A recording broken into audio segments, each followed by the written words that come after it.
का जो प्योर बड़ा वजन है, माने वजन को मैंने आप ये कह रहे हैं कि 1 ग्राम में ऐसे कितने एटम होंगे, ऐसा कुछ कह रहे हैं? मैं कह रही हूँ जैसे इस अंगूठी में, हाँ ठीक है, मान लो ये 24 कैरेट की है, हाँ, इसके अंदर 79 न्यूट्रॉन और 118 न्यूट्रॉन होंगे, तो फिर इसके अंदर ज्यादा होंगे। हाँ वही तो कह रहे हैं, आप ये कह रहे हैं कि 1 ग्राम में कितने हैं, हाँ है ना? हाँ, तो इसका अभी वजन के हिसाब से देखेंगे तो देखो कैसे देखते हैं इसको कैलकुलेशन। 79 और 118 को भी जोड़ें,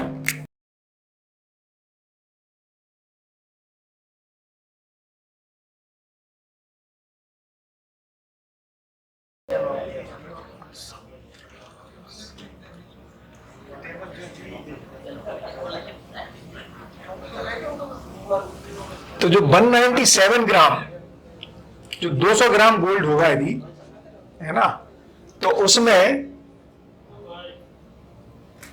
6 इंटू 20 10⁻23 एटम्स होंगे। माने 1 ग्राम में यदि आप देखोगे, लगभग यदि इसको 200 मान लूं संख्या के रूप में, तो 1 ग्राम में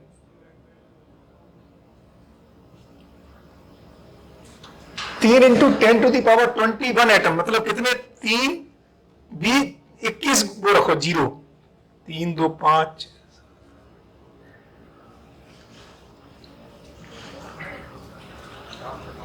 इतने पूरे इतने एटम होंगे 1 ग्राम में, 1 ग्राम गोल्ड में इतने सारे एटम से 1 ग्राम बनेगा केवल। तो आपकी अंगूठी में तो बहुत सारे, मतलब अब जैसे 5 ग्राम की है तो इंटू 5 कर दो तो 15, 3 की जगह 15, फिर 21 0। देखने के बाद इसका वजन ज्यादा लगेगा। इतने सारे हैं, इतने एटम है ना, हर एक एटम इतना क्रियाशील है, तब जाके वो गोल्ड की कैरेक्टरिस्टिक पता तो लग रही। क्योंकि हम जो देख रहे हैं ना, बहुत स्थूल स्वरूप देख रहे हैं। जैसे ये जो पानी अपन ने इतना सा पिया, 18 ग्राम पानी में, जैसे मैंने बताया ना, 18 ग्राम पानी अपन पीते हैं, जो एक गिलास में लगभग 200 ग्राम होता है ना, तो तुम इतना सा पानी जब हम पी रहे हैं 18 से 20 ग्राम, तो उस 20 ग्राम में 6 और इसमें 23 जीरो लगा दो, उतना पानी के मॉलिक्यूल है, ऐसे इतने से उसमें। तो क्योंकि और एक फिक्स है संख्या, मतलब उसका 18 ग्राम में उतने ही होंगे, जैसे 197 ग्राम में इतने, इसी को एवोगैड्रो नंबर बोलते हैं, है ना। एक साइंटिस्ट हुआ, उसने पता लगाने की कोशिश की कि इसका वजन का और एटम्स का क्या रिलेशन है। तो गोल्ड के 1 ग्राम में 3 और 10⁻23 है, पानी का भी 1 ग्राम लेंगे, है ना, तो 3 और उस पर 23 होंगे, इसमें 21 है, माने पानी के 1 ग्राम में 100 टाइम्स पानी के मॉलिक्यूल ज्यादा है। क्योंकि इसका वजन जो है वो 18 ही हो रहा है, 2 हाइड्रोजन की और उसकी मिला के। इसका क्या मतलब हुआ कि एक कण का जो वजन है, इसमें जो एक कण है, वो कण का वजन फिक्स है। क्या हो गया, एक कण जो है और जो वजन जो आता है, ये जो सेंटर में है, इसका वजन फिक्स है। तो जैसे जैसे कण बढ़ेंगे उतना उसका भार बढ़ जाएगा, कणों की संख्या। इसलिए गोल्ड में बहुत सारे हैं, अपन ने देखा गोल्ड में देखो इतने सारे हैं, है ना, 197 केंद्र में, सारा वजन केंद्र का है। जो बाहर चक्कर लगा रहे हैं उनका कोई वजन, जैसे सैटेलाइट में कोई वजन नहीं होता, जो जिनको हम भेजते ना एस्ट्रोनॉट को, आपने कभी देखोगे जो एस्ट्रोनॉट जाता है सैटेलाइट में, उसकी बहुत तैयारी कराते हैं, क्योंकि वो हवा में उड़ता रहता है, उसकी ग्रेविटी लेस हो जाता है, लेस, है ना। तो भैया, हाँ, तो मतलब जो भी वजन हुआ, हाँ, वो केंद्र का प्रोटॉन न्यूट्रॉन का ही है, बस। उसके पेरिफेरी में इलेक्ट्रॉन का वजन उसमें शामिल नहीं ना। जो भी चक्कर लगाने लगता है ना चारों तरफ, रोटेशन करता है, उसका वजन ही नहीं रहता है। धरती का भी कोई वजन नहीं है, पता है आपको, धरती का कोई वजन नहीं है। धरती पर मानव का वजन है, धरती एज ए होल का कोई वजन ही नहीं है, क्योंकि धरती सैटेलाइट है, धरती सूरज का, तो सैटेलाइट का वजन नहीं रहता है। तो धरती एज ए होल का कोई वजन नहीं है, धरती का वजन है। वही तो करूं, धरती पे तोलेंगे तो धरती जैसे धरती का कोई वजन नहीं है, माने ये जो ग्रेविटेशन लॉ है ना, इसलिए इसका कोई वजन, जब चक्कर लगाने लगता है तो कोई वजन ही नहीं, तो उसमें भारहीनता हो जाती है। हाँ हाँ, लेकिन वो नहीं, धरती है कि होल का वजन नहीं है, मास है, वेट। देखो ये बहुत अभी क्या जन सामान्य में मास हो और वेट ना हो। जैसे हम और आप, अपना वजन अभी धरती पे मान लो मेरा 60 किलो है और मैं चांद पे चला जाऊं और तोलेंगे तो 10 किलो निकलेगा, क्योंकि वजन क्या चीज है? वजन है जो कोई दूसरी चीज कितनी आपको खींच रही है अपनी तरफ, या आप खींच रहे हो, दोनों में से भी ये तय करना पड़ेगा, मैं खींच रहा हूं या वो खींच रही है? हाँ, केंद्र की तरफ ये जो धरती है, इसकी ये धरती जितनी ज्यादा बड़ी होगी, इसका जितना मास होगा, वो दूसरी चीज का मास, वजन उतना बढ़ जाएगा, मास तो उतना ही रहेगा इसका। जैसे अब मैं चांद पे चला गया, ये धरती है, ये चांद है, अब मैं चांद पे चला जाऊंगा, मैं तो वही हूं, माने मेरा मास उतना ही का उतना है, लेकिन मेरा वजन कम हो गया। क्यों? क्योंकि ये छोटी है, चांद छोटा है, तो मुझे कम खींच रहा है, या मैं इसकी तरफ कम आकर्षित हूं। मतलब उसको अगर थोड़ा रियल लाइफ, हाँ, बताओ। तो जैसे हम लोग अभी जो चलते हैं ना, तो हम लोग जितना फोर्स लगा के अभी चलते हैं ना, उतना ही फोर्स अगर चांद पे लगाएंगे ना, तो 2-2, 4-4 मीटर के स्टेप हो हाँ, जाएंगे। मतलब जैसे आप यदि ऐसे देखो, तो मैं यहाँ पे उछला तो मैं आधा फुट उछल पाता हूँ, चांद पे मैं इतना उछलूंगा तो मैं 6 टाइम्स ऊपर, माने 3-4 फुट उछल जाऊंगा, ऐसा हो जाएगा। इसीलिए चांद पे चलते हैं तो ऐसे जंपिंग टाइप है, वो अभ्यास आएगा धीरे धीरे वहां रहने से। भैया पृथ्वी का कोई वजन नहीं है ऐसा आपने बताया, हाँ, वेट नहीं है, तो पृथ्वी सूर्य की इर्द गिर्द घूम रही है, इसीलिए वो इसीलिए सैटेलाइट है, इसलिए इसका खींचाव तो है कि नहीं? खिंचाव शून्याकर्षण में है। देखो यही ये बात से मैं काफी जूझ रहा हूं। अरे ये तो मजेदार हो जाएगा। देखो आप इसको व्यवहारिक देखो, तो एक्चुअली बाबा से एक बार पूछा है ना, तो उनका अपना समझाने का तरीका संवेदनशील डिजाइन है ना, तो हम लोग मानते हैं धरती खींच रही है इसलिए वजन है, तो उन्होंने कहा ऐसा करो, एक दीवार बनाओ है ना, ऊपर केवल 1 फुट जगह हो और उसको 15 फुट ऊंची कर दो और उस पर आप वॉक करो, तो आपको कैसा लग रहा है? डर लग रहा है। कहां पे आकर के सुरक्षित महसूस करोगे?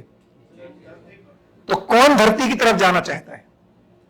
तो मानव लघु गुरु के पास जाकर के अपने को सुरक्षित महसूस करता है, इसलिए गुरु से आकर्षित लघु होता है। तो उसी को यदि आप देखोगे, मैपिंग जो की है बाबा ने, विचार को गुरुत्वाकर्षण का नाम दिया है।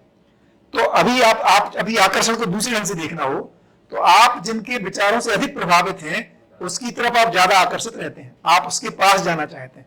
जैसे कोई श्री रविशंकर जी से प्रभावित है, सदगुरु जी से प्रभावित है, मैं जैन हूं, मान लो हमारे जैन मुनि से प्रभावित हूं, तो मैं आकर्षित होकर उनसे पास जाना चाहता हूं, मैं एफर्ट मारता हूं, अपॉइंटमेंट ट्राई करता हूं, सोर्स लगाता हूं। तो कौन खिंचने की तरफ, कौन खिंचा हुआ है?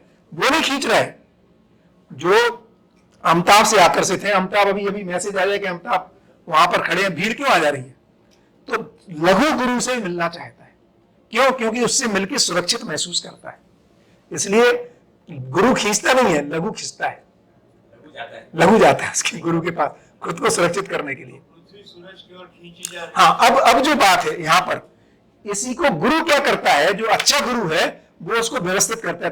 तुम क्योंकि उससे चिपक लेगा नहीं तो वो तो कुछ समय के लिए संरक्षण देता है, फिर उसको इस योग्य बना देता है कि वो स्वयं में संरक्षित महसूस करता है और एक अच्छी निश्चित दूरी को पहचान लेता है। तो धरती और सूरज में वो अच्छी निश्चित दूरी पहचानी गई है। क्या डिजाइन है! इसीलिए ना आकर्षित है ना प्रतिकर्षित है, इसी का नाम है शून्याकर्षण। इसीलिए अच्छे गुरु, इसलिए बाबा बोले गुरु वो है जो शिष्य नहीं बनाता है, गुरु वो है जो गुरु बना देता है। और हर गुरु अपने आप में सुरक्षित रहता है। क्या डिजाइन है! तो धरती के डिजाइन को, सूरज को देखोगे ना, गुरु शिष्य नहीं बनाता। नहीं तो गुरु पद प्रमाणित हो, उसका सिद्धांत क्या है? गुरु ने चेला बनाया तो गुरु है कि नहीं ये पता नहीं चला। जिस गुरु ने गुरु बनाया तो पता चला मैं गुरु था, प्रमाणित नहीं हुआ ना। यही परंपरा है। देखो पीएचडी जो कर लेता है उसको अधिकार है दूसरे को पीएचडी देने का, ऐसा डिजाइन है। तो गुरु का मतलब ही है कि गुरु बना दे। जैसे मुझे ट्रिग्नोमेट्री आती है, इसका प्रमाण क्या है? दूसरे को ट्रिग्नोमेट्री सिखा देना, तभी प्रमाणित होगा। वो उसको सिखा दे तो आपका प्रमाण हुआ कि आप सिखा पाए। तो ऐसा डिजाइन है। तो धरती और उसमें सूरज में क्या हो रहा है? ये जो सूरज है, ये धरती है, जब ये चक्कर लगा रही है तो इसका जो विज्ञान ये कहता है कि एक आकर्षण बल है जिसको गुरुत्वाकर्षण कह रहे हैं, और इसकी स्पीड की वजह से, सपोज वेलोसिटी v है, तो इस पे उसमें दौड़ने की वजह से ये जो डिस्टेंस यदि r है और वजन m है, तो mv²/r एक सेंटर से अपोजिट में एक फोर्स लगता है ना। तो अभी भी आप देखो एक रस्सी को जब घुमाओगे, है ना, एक पत्थर लगा के जब आप घुमा रहे हो तो पत्थर किस तरह भागना चाह रहा है? फोर्स लगता है, बाहर आपको पकड़ के रखना पड़ता है। विज्ञान ये कहता है इसकी जो पथ क्रिएट होता है वो इस तरह से डिजाइन हो जाता है कि ए अट्रैक्शन और ए रिपल्सन दोनों बराबर हो जाते हैं। फलस्वरूप एक्चुअली इस पर कोई बल नहीं लगता है ना। ऐसा विज्ञान खींचता नहीं, वो बोल रहा लेकिन खिंचाई चालू है। बाबा कह रहे हैं कि शून्याकर्षण में रहता है, वो भी यही कह रहे हैं लेकिन उनकी भाषा अलग है। वो कह रहे इस दोनों एक दूसरे को इस ढंग से पहचानते हैं कि अपनी एक निश्चित दूरी बना के रखते हैं। अब देखो विज्ञान कहां फंसता है। विज्ञान के अनुसार ये जो बल है ग्रेविटेशन, ये है Gm1m2/r²। तो दूरी यदि कम हो गई तो बल क्या हो जाएगा? तेज हो जाएगा, है ना। तो एक अंदर घुस जाएगा। तो इसलिए फिर विज्ञान क्या कहता है कि जैसी, चूंकि दूरी कोई सर्कुलर पाथ नहीं है, कभी भी पाथ क्या है? इलिप्टिकल है ना। यदि ये सन है तो धरती का पाथ सर्कुलर नहीं है, इलिप्टिकल है। तो क्या होगा? यहां पर जब धरती है तो फोर्स ज्यादा हो गया, क्योंकि m1m2/r² पास आओगे तो ज्यादा अट्रैक्शन है। गुरु के माने अपने गुरु जी से अपन ट्रेवल कर रहे हैं, पता लगता है यार ये तो 100 किलोमीटर दूर ही है, हम तो 5 से चलो यार, फिर तो मिल ही जाओ, उतर जाओ, है ना। तो फिर विज्ञान इसको क्या करता है कि जैसे ये पास आता है यहां इसकी स्पीड बढ़ जाती है, तभी तो mv²/r बाहर लगेगा। इसलिए जो केपलर का लॉ है कि एक गिवन टाइम में जो वॉल्यूम है, volume swept is same, distance swept नहीं, है ना। तो सारे नियम यहां से निकल रहे हैं फिर केपलर की और वो सब। तो कुल कहने का मतलब यह है कि बहुत ब्यूटीफुली बैलेंस डिजाइन है। तो शुरू में जब वो पास जाता है तो उसकी गति बढ़ जाती है, तो इस अट्रैक्शन को वो नलीफाई करता है विज्ञान के अनुसार। बाबा ये कह रहे हैं कि वो हर समय एक निश्चित दूरी पहचानता है, और विज्ञान इसीलिए प्रोटॉन वाले कंसेप्ट को क्लियर नहीं कर पा रही अभी, प्रोटॉन और इलेक्ट्रॉन को, क्योंकि प्रोटॉन और इलेक्ट्रॉन के बीच में रिपल्सिव फोर्स लगाने की डिजाइन नहीं बनती है, पॉजिटिव नेगेटिव होने की वजह से। इसलिए जब न्यूक्लियर फिजिक्स पढ़ेंगे जो लोग, उनको ये पता लगता है कि एक बड़ा डिलेमा ये है कि जैसे ही डिस्टेंस कम हुई ये अंदर क्यों नहीं घुस जाता है, उनका जवाब नहीं है ना। तो वो क्योंकि जबकि विज्ञान ये मान रहा है कि जो न्यूक्लियर फोर्सेज है, जैसे ही ये पास आता है तो इसको एक अलग फोर्स देना पड़ता है उसको, क्योंकि इसका मास इतना कम है, mv²/r वाला फॉर्मूला इसमें चल नहीं पाता है। तो एक रिपल्सिव माने यही नाभिक जो है एक रिपल्सिव फोर्स लगाता है यदि पास में आता है एक निश्चित दूरी बनाने के लिए। फिर सवाल ये बना कि प्रोटॉन तो पॉजिटिव है, नेगेटिव है, रिपल्सिव फोर्स कैसे लगा? उसके लिए फिर बहुत सारी मेजॉन में कन्वर्जन, फिर बहुत सारे वो फोर्सेस बताते हैं। बाबा ने इसलिए उसको सिंपल कर दिया कि इनमें चार्ज वाला कंसेप्ट ही नहीं है, ये दोनों निश्चित अच्छी दूरी को पहचान के नियंत्रित रहते हैं, एक ही टाइप के। ऐसा उनका प्रतिपादन है, आके जाके कहीं विज्ञान में स्टेब्लिश होगा। जैसे अभी चल रहा है कि जेम्स वेब हबल जो अभी भेजी है टेलीस्कोप, है ना, जो कि 100 मिलियन डिस्टेंस देख पा रही है, तो कुछ अभी ऐसी रिसर्च आ रही है कि जिससे लग रहा है बिग बैंग नहीं हुआ था, क्योंकि उनकी जो डेंसिटी के वो पहचान रहे हैं, है ना। बट अभी काउंटर, अभी पीयर रिव्यूड नहीं है वो पेपर्स, इस अभी डिबेट चालू है। तो अपन जो बात कर रहे थे क्रिया का नाश ना होना, तो बेसिक सिद्धांत ये है कि जो क्रियाशील है, ये जो अंश है, ये कभी व्यापक में कन्वर्ट नहीं होता है, क्रिया शून्य नहीं होता है। यदि ये पकड़ में आ गया तब समझ में आता है क्रिया क्रिया बनी रहेगी और अक्रिय जो है, जो निष्क्रिय है, जो क्रिया शून्य है, वो क्रिया शून्य ही बना रहता है। इसलिए अब किसी चीज का नाश नहीं होता। नाश का मतलब है होना पड़ेगा कि उसको स्पेस में कन्वर्ट होना पड़ेगा, और नई उत्पत्ति करने के लिए स्पेस को कन्वर्ट होके सॉलिडिफाई होना पड़ेगा, क्रियाशील होना पड़ेगा, है ना। तो जो क्रिया शून्य है वो इकाई जो है वशिष्ठ भाई क्रिया शून्य में नहीं बदल सकती, क्रिया क्रिया शून्य नहीं हो पा रही है। फलस्वरूप हमारे में जो अब इसका सिद्धांत दिवस के वो क्या है, रेमिफिकेशन। यदि क्रिया का नाश ही नहीं होता है इकाई का, इकाई माने जो क्रिया है ना, एक जिसकी बाउंड्री है, तब ये बताओ अभी जितना क्रियाशील पदार्थ है इस क्षण पूरे यूनिवर्स में, अभी एक और मजेदार चीज है, देखो क्या होता है। आपके पर्स में 500 रुपए है ना, और आपने 100 रुपए किसी को दे दिए, तो आपके पास में पर्स में कितने बचे? 400। तो क्या हो गया, ऐसा लगा जैसे कम हो गए। तो जब मैं अपने पर्स को ही केंद्र मानता हूं या पूरा यूनिवर्स मानता हूं, तो हमें लग रहा पैसा कम हो गया। तो सपोज ये मेरा पर्स है और एक 100 रुपए इसके पर्स में चले गए, तो मेरे पास 400 हो गए, और इसके पास पहले से दोनों के पास 500 थे, तो यहाँ 600 हो गए। तो यदि मैं इसको ही मेरा दायरा इधर ही है, तो मैं क्या कहूंगा, मेरे पास पैसे कम हो गए। लेकिन जैसे ही मैं इन दोनों को मिला के देखता हूं, अब क्या हुआ, पैसे वहीं के वहीं है, उतने ही है।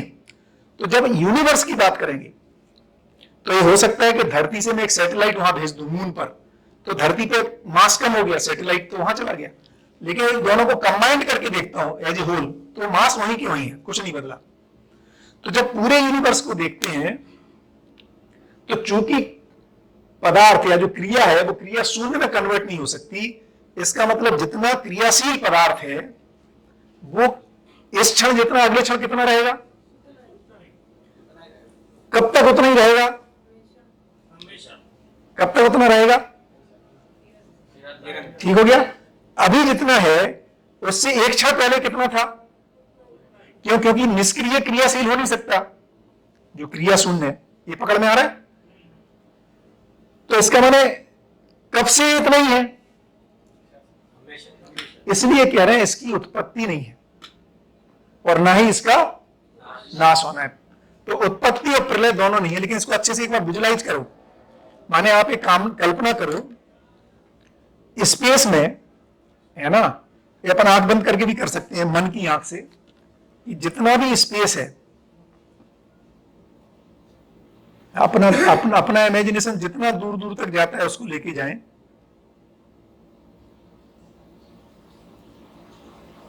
और हमें देख पाते हैं कि जहां तक हमारा इमेजिनेशन जा रहा है उससे आगे भी स्पेस है।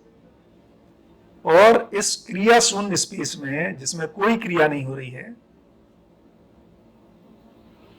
उसमें बहुत सारी क्रियाशील इकाइयां हैं। धरती है, चांद है, सूरज है, धरती में फिर मिट्टी है, पत्थर है, पेड़ पौधे हैं। ये मिट्टी, पत्थर, पेड़ पौधे बहुत सारे ये परमाणु अंशों से मिलकर बने हैं और ये निरंतर क्रियाशील है। तो पूरे यूनिवर्स में दो ही चीजें हैं, एक तो ऐसी व्यापक वस्तु है, असीम वस्तु है जिसका कोई आकार नहीं है, जिसमें कोई क्रिया नहीं है, और उसी निराकार क्रिया शून्य में इकाइयां हैं जो क्रियाशील हैं। और चूंकि ये क्रियाशील इकाइयां कभी भी क्रिया शून्य में नहीं बदलती हैं और ना ही क्रिया शून्य इकाई में बदलता है, फलस्वरूप जितनी भी क्रियाशील इकाइयां बनी हुई हैं ये सदा सदा बनी रहेंगी और सदा सदा से हैं। इसी का नाम है अस्तित्व नित्य वर्तमान है। अर्थात जितना भी क्रियाशील पदार्थ है ये हमेशा है और क्रिया शून्य एज इट इज बना ही रहता है। इस अर्थ में सारा का सारा अस्तित्व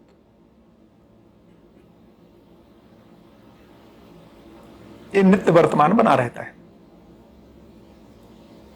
इसमें सिर्फ रूप परिवर्तन भर होता है, मतलब दो इकाइयां कभी साथ में आ गई, फिर वो घर में हम 4 लोग घर में सदस्य साथ में, फिर अभी वहां से उठ के ऑफिस में आ गए तो अब किन्हीं और लोगों के साथ हैं। इस तरह का ही परिवर्तन मात्र हो रहा है। और इससे अधिक कोई परिवर्तन प्रकृति में अस्तित्व में नहीं होता है। केवल इकाइयों का आपस में मिलना जुलना या इनके अंशों का कम ज्यादा हो जाना, इतना ही परिवर्तन मात्र होता है।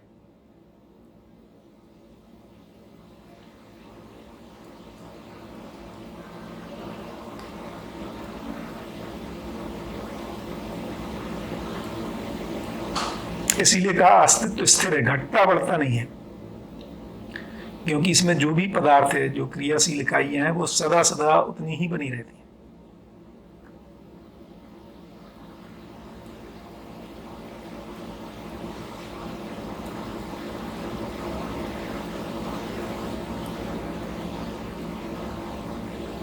और जितना रूप परिवर्तन है, चाहे लोहा, चांदी, सोना, पानी, मिट्टी, पत्थर, पेड़ पौधे, ये सारे के सारे पदार्थ का ही परिवर्तन स्वरूप दिखाई देता है।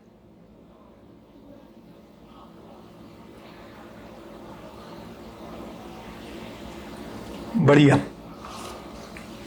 तो ये जो एकदम असीम अवकाश है, जहां तक हमारा फैलाव जाता है, उसमें पदार्थ, क्रियाशील पदार्थ, बस इतना ही है पूरा एग्जिस्टेंस का डिजाइन।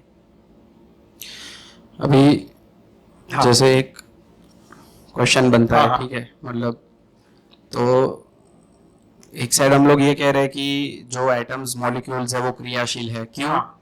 क्योंकि वो भले ही ऐसे टेबल पड़ा हुआ है, लेकिन इसके अंदर जो आयरन का जो एटम है, वो एटम या मॉलिक्यूल जो भी उसके साथ बने हुए हैं, तो उसके अंदर तो क्रिया हो ही रही है और वो तो घूम ही रहे, भले अपने को यहाँ पर ये स्थिर दिख रहा है, ठीक है।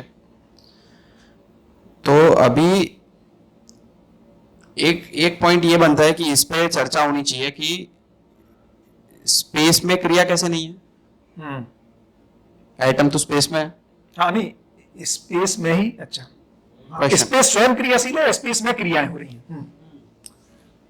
डिफरेंस मतलब फॉर एग्जांपल समझो कि मैं तो स्पेस में ही हूं, तो मुझ में क्रिया हो रही है, या तो ये भी स्पेस में है टेबल, तो टेबल में भी क्रिया हो रही है, तो हम लोग कह रहे हैं कि स्पेस में क्रिया नहीं है। तो स्पेस क्रिया शून्य कैसे है? हाँ, वही कह रहे हैं, स्पेस को समझने की बात आई। तो दो, जैसे अपन ने वो देखा था, ये जो इनके बीच में यदि मानव को देखें तो यहां से 10 किलोमीटर से, आप लोग मान लो यहां से 10 किलोमीटर से कम ही डिस्टेंस पे जो लोग रहते हैं, कल्पना करो कि एक पार्टिकल इधर है और दूसरा इतना बीच में खाली जगह है, चारों तरफ है, केवल ऐसा नहीं एक दिशा में, चारों तरफ इतना। तो अब ये जो स्पेस है, ये जो बीच में स्पेस है अभी फिलहाल, उसमें कोई क्रिया नहीं हो रही है ना। तो स्पेस में कोई क्रिया नहीं है, जो भी क्रिया हो रही है ये इकाई में हो रही है। अब जो उसके आगे वाला पक्ष है, जो भीगा हुआ वाला पक्ष है, मतलब कि जैसे ये जो अंश इधर से इधर मूव करता है, तो क्या ऐसा है कि इधर है और वो मूव कर दिया तो यहाँ का स्पेस यहाँ मूव कर रहा है क्या, उसको जगह को भरने के लिए?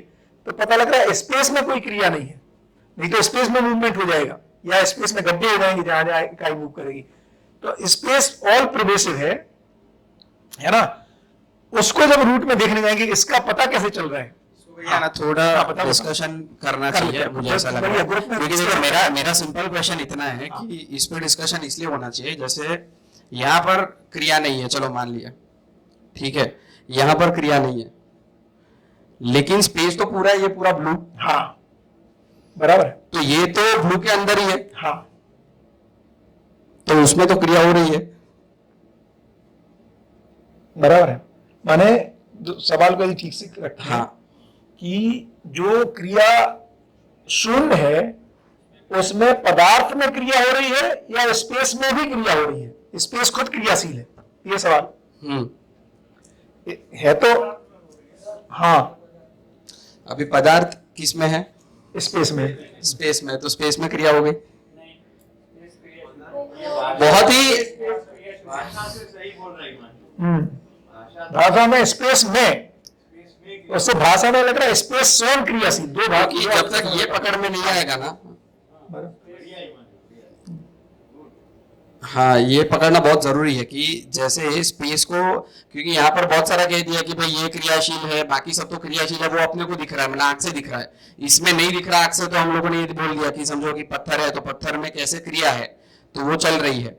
लेकिन अभी जैसे कि यहाँ पर एक स्टेटमेंट आ गया कि भाई स्पेस क्रिया शून्य है, तो स्पेस क्रिया शून्य कैसे है? सिंपल, मतलब जैसे अभी हम लोग देखते हैं कि हम लोग तो स्पेस में ही है ना, तो स्पेस क्रिया शून्य कैसे है? मतलब इस पे थोड़ी चर्चा होने, मतलब मुझे लग रहा है होनी चाहिए। अब इस बैकग्राउंड के साथ अब आपस में चर्चा करके देखना चाहिए कि माने इकाई का जो नाश नहीं होना, इकाई का बना रहना और स्पेस में कोई क्रिया ना होना, ये दो, इकाई और स्पेस, इन दोनों को अपन को डिस्टिंक्टली पहचानना पड़ेगा।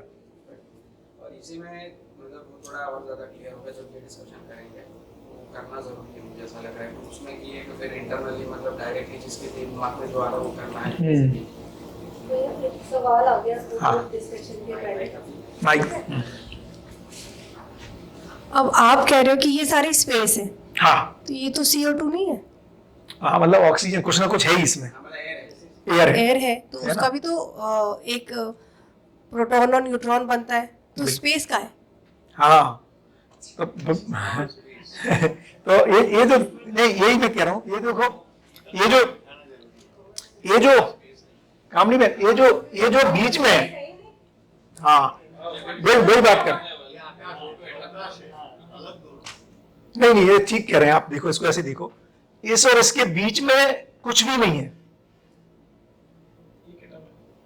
एटम में ही यदि देखेंगे। चलो आपने नहीं उसको और थोड़ा मैन्युअली अच्छा देखेंगे तो ये हाँ। पूरे इसमें मतलब बहुत सारे एटम्स मॉलिक्यूल्स हवा के हैं। हाँ। अभी हम लोग ऐसा समझते हैं कि भाई हवा ऐसी है कि भाई यहाँ पर है, उसके बाजू में भी, उसके बाजू में भी, उसमें कोई बीच में डिस्टेंस नहीं है, हम लोग ऐसा समझते हैं।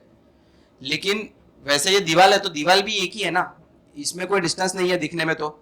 लेकिन जैसे जैसे जैसे इसको और माइन्यूटली देखते जाएंगे तो इसमें ये समझ में आएगा कि भाई 2 4 5 6 ऐसे मॉलिक्यूल्स मतलब कॉन्स्टेंटली बाजू में है। अभी वो एक मॉलिक्यूल को पकड़े तो एक मॉलिक्यूल में 8 10 15 एटम्स है, जो भी एक दूसरे के आसपास मतलब जॉइंट है, कोई ना कोई फोर्स है। अभी उसमें एक एटम फॉर एग्जांपल ये है, वहां तक चले गए, तो ये एटम में अगर देखेंगे तो एटम के अंदर भी जगह तो है ही, हाँ वो स्पेस है। दूसरा देखो, नहीं ये एयर में भी, यदि एयर में एटम एटम एटम हाँ, हाँ हाँ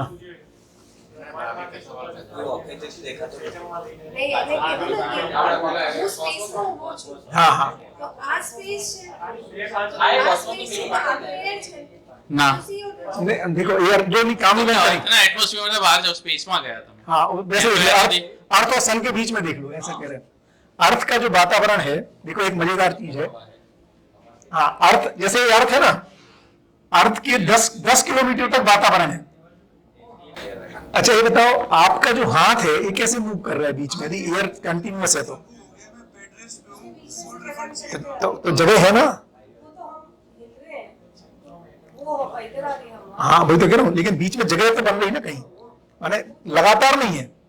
तो ऐसे ही देखेंगे तो फिर पता चलेगा कि उसमें बहुत बड़ा बड़ा गैप है। जैसे अपने बॉडी में लगातार लगती है ना, सुई लगा कैसे लगा देता है इंजेक्शन, तो इतना जगह रहती है उसमें, क्योंकि सुई तो काफी माइक्रोन वाली जो सुई होती है। 99.9999% एम्प्टी स्पेस। हाँ वो तो एक अलग, बिल्कुल इसमें ऐसा भी है सर, आप ये मात्र एटम नहीं बता, न्यूक्लियस है तो इलेक्ट्रॉन 2-3 किलोमीटर दूर है, 10 किलोमीटर दो के बीच 10 में किलोमीटर और इतना gap है। इसको ऐसे भी तो इलेक्ट्रॉन 10 किलोमीटर दूर है, इतना एम्प्टी स्पेस है।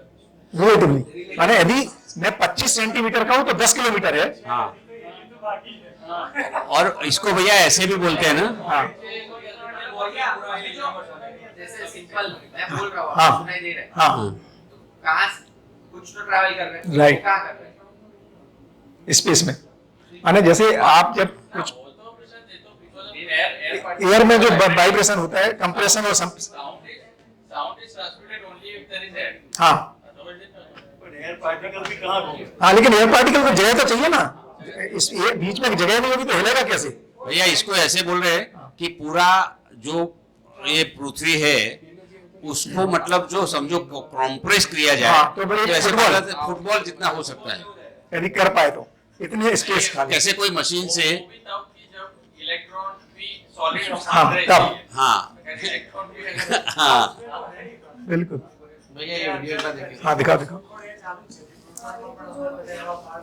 देखा ये वाला। ये देखा है, बट वो समझ के साथ ना बात हाँ, तो समझ हाँ। के तो देखो। એટલે આ તો વચન પર આવે ને એટલે वो एंगल से देखो 100 કિલોમીટર નીચે લખેલું છે ઉપર માઉન્ટેન વ્યૂ અત્યારના લેવલે કોઈ એક વસ્તુ એ બતાવે છે આટલું નાખો નીચેનું બંધ કરે.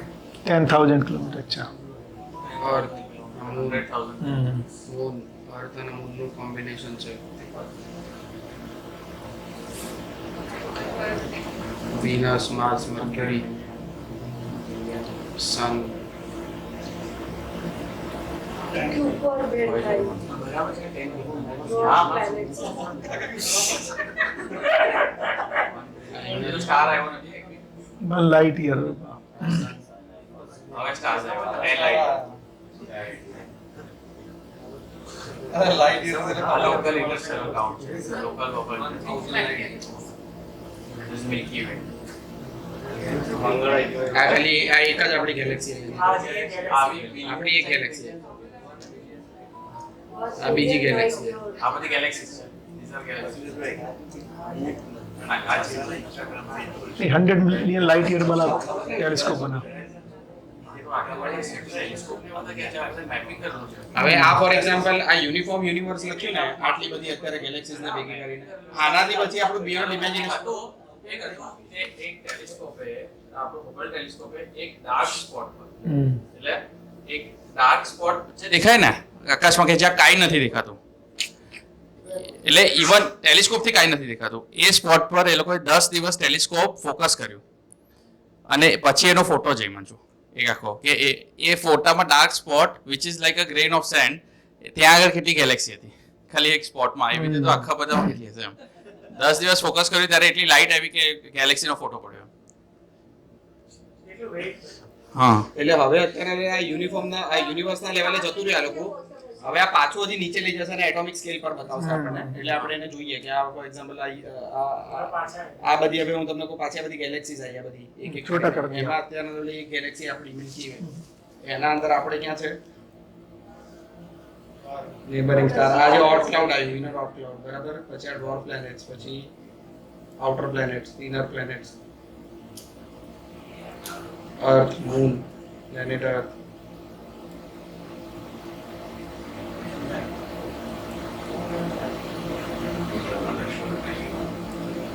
હવે 10 સેન્ટીમીટર આવે છે ને આ માઇક્રોમાં થાય છે તમે જુઓ 1 સેન્ટીમીટર થી કેટલું દેખાય છે પછી પ્યુપલ છે રેટિના એના અંદર કેટલું છે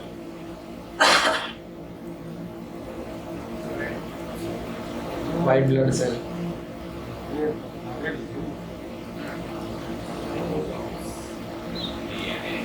હવે આ જે ડીએનએ આપણે કહીએ ને એ એક ડીએનએ ના અંદર પણ એટલા બધા આઇટમ્સ હોય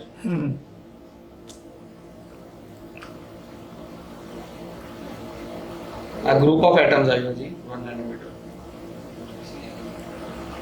હા હવે આ દેખો 2 1s ઓર્બિટ ને 2 2s ઓર્બિટ मैं 1.5 હવે આ જે એરિયા છે ને એના વચ્ચેનો બ્લેન્ક જ છે એટોમિક એમ્પ્ટીનેસ हाँ એટલે બેઝિકલી તમારા અત્યારે લેવલે સમજો કે એ જે અત્યારે બતાવતા હતા ને અહીંયા આગળ उसके ऊपर हाँ उसी में इसमें ना हाँ एक ऊपर हाँ और ऊपर हाँ હા એ દરેક એટમ ને પણ કન્સિડર કરો ને ये 1.5 पिको फीट वही है हाँ। पिकोमीटर તો આજે હું તમને કહું કે એના આજુબાજુ તો અત્યારના લેવલે સ્પેસ છે એમાં કોઈ પ્રશ્ન જ નથી એમ અને જે પણ વસ્તુ છે સ્પેસમાં જ છે તમે અત્યારના લેવલે તમારી ગમે તેટલી ઇમેજિનેશન દોડાવો બરાબર you cannot imagine anything outside space એટલે આટલા સુધી તો પ્રૂવ થઈ ગયું. હા એટલે આ સ્પેસ છે એમ નથી આ સ્પેસ જ છે સ્પેસના અંદર હવા છે એર સ્પેસ નહીં. સમજો એર કાઢ નાખો તો એ સ્પેસ તો રહેશે જ અહીંયાથી વેક્યુમ કરી નાખો તો શું થાય? ધારો કે આ રૂમનો વેક્યુમ કરો તો હવા નીકળી જાય स्पेस तो रहे સ્પેસ તો ના, પણ આ હવા છે ને, હવાના વચ્ચે વચ્ચે સ્પેસ છે હા ના એટલે હવે જો બસ આ હવે તમારી પાસે हाँ हवा में હવાના વચ્ચે વચ્ચે સ્પેસ એટલે Yeah, હવા space માં. સ્પેસ છે તો જ્યાં હવા છે ત્યાં સ્પેસ નથી એનો મતલબ એવું થાય છે એનો મતલબ ડૂબા ભેગા ગીરા. ફરીથી હવે સમજો તમે કે હવે અહીંયા આગળ છે ને તમે પ્રેક્ટિકલી રૂલ એક્ઝામ્પલ ડૂબા ભેગા ગીરા. કે હવે ફોર એક્ઝામ્પલ તમે એવું કન્સિડર કરો કે આપણે અત્યારના લેવલે આ સ્ક્વેર છે એના વચ્ચેની એના અંદરના પાર્ટની સ્પેસ કહીએ છીએ. અહીંયા આગળ એક એટમ છે એવું સમજો, બીજું કશું જ નથી આખા બરાબર. તો આ બધાને સ્પેસ કીધું ને અહીંયા એટમ છે. હવે એ એટમ અહીંયા મૂવ થયું તો અહીંયા ખાડો પડી ગયો, તો અહીંયા શું થયું? स्पेस नहीं ત્યાં તો સ્પેસ જ છે. તો એ સ્પેસ છે, તો જ્યારે એટમ મૂવ થયો તો એ ક્યાં આગળ મૂવ થયો એમ તમે વિચાર કરો. જ્યાં આગળ એટમ ગયો ત્યાં આગળની સ્પેસ ખસે છે. પ્રેક્ટિકલી તમે વિચાર કરો કે તમે જ્યારે પાણીના અંદર હાથ નાખો છો ત્યારે શું થાય છે કે પાણી જગ્યા કરે છે તમારા માટે, તમારો હાથ જાય છે. તો સેમ વસ્તુ स्पेस जगह करे છે.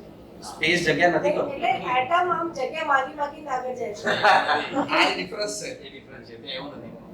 ત્યાં કોઈ જગ્યા નથી કરતું ને. એ જ વસ્તુ સમજવા જેવી છે કે આજે હું તમને કહું કે આપણે એક બાજુ કહીએ તો સોલિડ વસ્તુ છે અને સોલિડ વસ્તુ સ્પેસમાં છે અને આપણે અહીંયાથી આને મૂવ કરીએ છીએ તો આ વસ્તુ મૂવ થઈ તો શું એટલી જ સ્પેસ અહીંયાથી અહીંયા આગળ જે જગ્યા પર પહેલા પહેલાથી ત્યાં મૂવ થઈ તો ક્રિયાશીલ થઈ જાય. તમે સમજો છો સ્પેસ મૂવ નથી થતી, સ્પેસના અંદર જ મૂવ થાય છે. એટલે એનો મતલબ એવો થાય છે કે જ્યારે આ મૂવ કરીએ છીએ ત્યારે સ્પેસ એના અંદરથી પસાર થઈ જાય છે અને આ સ્પેસના અંદર જ એ રીતે પાસ થઈ ગયું. કોઈ પણ સોલિડ વસ્તુ છે, આજે હું અહીંયાથી હાથ મારું છું તો પેલી સાઈડ મારો હાથ નથી જતો, બરાબર? મારો હાથ પેલી સાઈડ નથી જતો, પણ અહીંયા આગળથી હું મારું છું તો અહીંયા આગળથી મારો હાથ અહીંયાથી આગળ જાય છે તો અહીંયા પણ એરના મોલિક્યુલ્સ હતા કે એર છે તો એ એર હટી ગયું પણ સ્પેસ નથી હટી. ફરક સમજો. સ્પેસ તો છે જ, અહીંયા પણ છે, અહીંયા પણ છે, અહીંયા પણ છે, અહીંયા પણ છે. હું મારો હાથ જ્યારે મૂવ કરું છું ત્યારે મારા હાથના અંદરથી સ્પેસ અત્યારના લેવલે પાસ થઈ રહી છે. એટલે મારો હાથ અને સ્પેસની અગર અલગ અલગ એન્ટિટી ગણીએ તો આ ખ્યાલ આવે છે બધા હું શું કહેવા માંગુ છું? जैसे अभी बहुत अच्छा है, इससे मुझे एक एग्जांपल समझ में आया. जैसे अभी इसमें एयर पार्टिकल है ना, मान लो वो सारे पार्टिकल्स को अपन बाहर निकाल दें तो यदि उन्होंने स्पेस, तो क्या यहाँ पे गड्ढा हो जाएगा? भले इतना सा हो कि स्पेस एज इट इज रहेगा. तो इसका मतलब जो पार्टिकल हमने निकाले वो स्पेस को यदि ऑक्युपाई कर रहे थे तो उतना जगह खाली हो जानी चाहिए थी, लेकिन है ना, तो एज इट इज रहेगा. हाँ, इसका मतलब क्या हो रहा है? फिर पार्टिकल वापस डाल दिए तो क्या इसको जगह स्पेस को बढ़ाना पड़ेगा? ऐसा नहीं हो रहा है. इसका मतलब हाँ, स्पेस और पार्टिकल जैसे अभी मैं मूव कर रहा हूं ना तो स्पेस में कुछ है, मतलब स्पेस मेरे आर पार ही निकला हुआ है या उसमें मैं हूं स्पेस में, तो मैं मूव करता हूं स्पेस में कुछ भी हिलता डुलता नहीं, स्पेस एज इट इज बना रहता है. मैं बाहर निकल जाऊं तो भी मैं डूबा भीगा घिरा हूं. बिल्कुल. हाँ, बस बस बस रू टाइप चल रहा है अभी स्पेस में. रुई का उदाहरण है. हाँ, और रुई नहीं अच्छा लगता है तो फिर मतलब वो रसगुल्ला पकड़ो, वो वगैरह वो ज्यादा अच्छा लगेगा. उसमें आसपास में चाशनी. रही है. तो वैसे याद करा के खिलाओगे कुछ मत याद करो. એટલે સ્પેસની જ્યારે વાત કરીએ છે ને ત્યારે સ્પેસ શબ્દ છે ને એટલે સ્પેસ જ્યારે આપણે કહીએ ને એટલે આમ તરત મગજમાં તમને કોઈ ખાલી રૂમ આવી જાય છે, પણ એને રિયાલિટીમાં સમજવા માટે કારણ કે ક્રિયા શૂન્ય કેમ કહીએ છે? કારણ કે ક્રિયા શૂન્ય છે કારણ કે તમે એનો બીજો અત્યારે લેવલે એ પોઈન્ટ પર પકડો કે જો આપણે એ વસ્તુ તો રિયાલિટીમાં ઓબ્ઝર્વ કરી શકીએ છીએ કે ભાઈ હું અહીંયાથી ત્યાં જાઉં છું, ઇવન વેક્યુમમાં પણ જાઉં તો કોઈ વસ્તુ હલતી નથી, એ સ્પેસ મારા આરપાર થઈ જાય, બરાબર? એનાથી એવી પણ ખબર પડે છે કે ભાઈ એ એના અંદર અત્યારે હવે તમે વિચાર કરો કે હું અહીંયાથી પેન અહીંયાથી અહીંયા મૂવ કરું અને જો ત્યાંની સ્પેસ અહીંયા આવી જાય અને અહીંયાની સ્પેસ એમ ને એમ રહે કાં તો સ્પેસના અંદર જગ્યા થાય છે અને પછી આ વસ્તુ મૂવ થાય છે, તો એનો મતલબ કે કોઈ વસ્તુ મૂવ થાય કે જગ્યા થાય ધેટ મીન્સ કે સ્પેસના અંદર ક્રિયા છે. પણ તમે એવું મોનિટર કરી શકો છો કે એવું નથી થતું.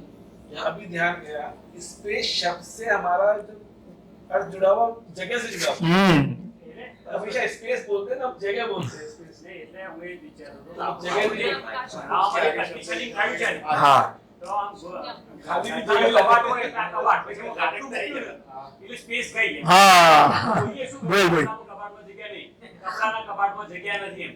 એટલે આપણે જે ભણાવવામાં આકાશ शब्द से પછી વસ્તુનું જે यहाँ स्पेस जिसने बोला जा रहा है वो लगा વોલ્યુમ સાથે આપણે જોયું છે અહીંયા આખું સ્પેસ છે એટલે આખું हाँ, હા હા શૂન્ય અવકાશ. પણ એનો મતલબ ખબર વાત તો એટલે આખું જુદા શબ્દો એ છે પણ આખો અર્થ જુદો છે. એટલે સ્પેસ એટલે એ વસ્તુ લાગે છે. અને હવે શૂન્ય અવકાશ કે એ જે ગુજરાતીમાં આપણે કહીએ છીએ એના અંદર શું ક્રિયા થાય છે શૂન્ય. એની ચર્ચા કરો તો ઓટોમેટિકલી અગર थिंक કરશો તો ઓટોમેટિક એવું ખબર પડશે કે ભાઈ એ ક્રિયા શૂન્ય છે એટલે આપણે કહીએ છીએ સ્પેસ ક્રિયા શૂન્ય. बहुत बढ़िया है ये जो रियलिटी अब इससे क्या पता चल रहा है, देखो इसकी और डेप्थ में जब जाते हैं तो ये पता लग रहा है कि इकाई क्रियाशील है, मानो उसमें जो बल संपन्नता है ना, उसको जो ऊर्जा प्राप्त है और उस इकाई को कहीं भी ले जा रहे हैं. जैसे मानव समझदार हो गया, ठीक है, अब उसको कहीं भी चला जाए, चांद पे चला जाए तो भी उसके साथ समझदारी बनी हुई है, या इकाई को कहीं भी ले जा रहे हैं तो उसमें क्रिया बनी हुई, तो उसका कारण क्या है क्रिया होने का, बल संपन्नता का कारण क्या है. इस पे दो ढंग से सोचा गया. मैंने एक तरीका यह कि वो ताकत जो है वो मेरी वजह से आपको मिलती है, आपकी वजह से इनको मिलती है, इनकी वजह से इनको मिलती है. एक तरीका ये कह सकते हैं कि हम एक दूसरे की वजह से क्रियाशील हैं, बट जिसकी वजह से दूसरे को मिल रही है वो पहला वाला कहां से क्रियाशील है, ये सवाल बनेगा. तो उसका उससे ये जो अपनी इतनी जो बात कर रहे हैं व्यापक की, ये जो इसमें शून्य में है और क्रिया कर रहा है, इसको जो बल मिल रहा है, ऊर्जा मिल रही है, वो कहां किस वजह से आ रही है. तो एक सिद्धांत है जो जिस स्थिति में पाया जा रहा है वह स्थिति ही उसका वैसा होने का कारण है. क्या है, जो जिस स्थिति में पाया जा रहा है वो स्थिति ही उसका वैसा होने में कारण है. और चूंकि हर इकाई स्पेस में पाई जा रही है और क्रियाशील है, फलस्वरूप स्पेस में होने मात्र से इकाई क्रियाशील है, ये कारण बनता है. इसलिए उसको परम ऊर्जा, मूल ऊर्जा, साम ऊर्जा, निरपेक्ष ऊर्जा नाम दिया. और थोड़ा अगर प्रैक्टिकल अगर एग्जांपल से सोचे तो जैसे पेट्रोल होता है ना, हाँ, गाड़ी में पेट्रोल डालना पड़ता है तभी गाड़ी चलती है. एक बार वो टंकी खत्म हो गई फिर से पेट्रोल डालना पड़ता है. इसमें ये तो कंटिन्यूअस चल रहा है और वो भी 7.5 लाख किलोमीटर पर आवर से. इसका पेट्रोल कहाँ से आ रहा है.